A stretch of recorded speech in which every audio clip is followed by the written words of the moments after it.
E20 petrol കാരണം വാഹനങ്ങളുടെ mileage കുറയുന്നതും engine തകരാർ വരുന്നതും സംബന്ധിച്ച പരാതികൾക്കിടെ പുതിയ ആവശ്യമായി എത്തനോൾ ഉൽപ്പാദക കമ്പനികൾ രംഗത്ത് വന്നു. പെട്രോളിൽ ചേർക്കുന്ന എത്തനോളിൻ്റെ തോത് 27% പഞ്ചസാര കമ്പനികൾ നിരന്തരമായി ആവശ്യപ്പെട്ടിരിക്കുകയാണ്.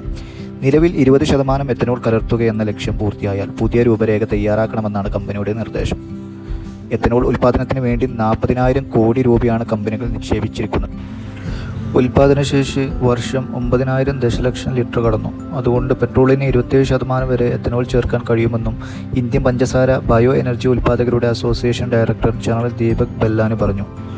എത്തനോൾ ചേർക്കുന്നത് തുടരാനും ഉൽപ്പാദനശേഷി പൂർണ്ണ തോതിൽ ഉപയോഗപ്പെടുത്താനും പഞ്ചസാര കർഷകർക്ക് ലക്ഷക്കണക്കിന് രൂപയുടെ അധിക വരുമാനം ലഭിക്കുന്നതിനും സമയബന്ധിതമായ ദേശീയ എത്തനോൾ മൊബിലിറ്റി രൂപരേഖ നിർണായകമാണെന്നും അദ്ദേഹം കൂട്ടിച്ചേർത്തു.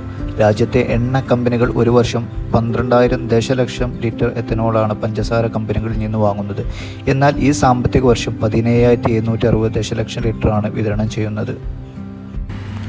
അതേസമയം 20% എത്തനോൾ അടങ്ങിയ E20 പെട്രോൾ മൈലേജ് കുറയ്ക്കുക മാത്രമല്ല ചെയ്യുന്നത്. Engine, petrol line, tank, carburettor തുടങ്ങിയ വാഹനത്തിൻ്റെ പ്രധാന ഭാഗങ്ങൾക്ക് ഇടയ്ക്കിടെ തകരാർ വരുന്നുണ്ടെന്നും വ്യാപക പരാതി ഉയർന്നിരുന്നു.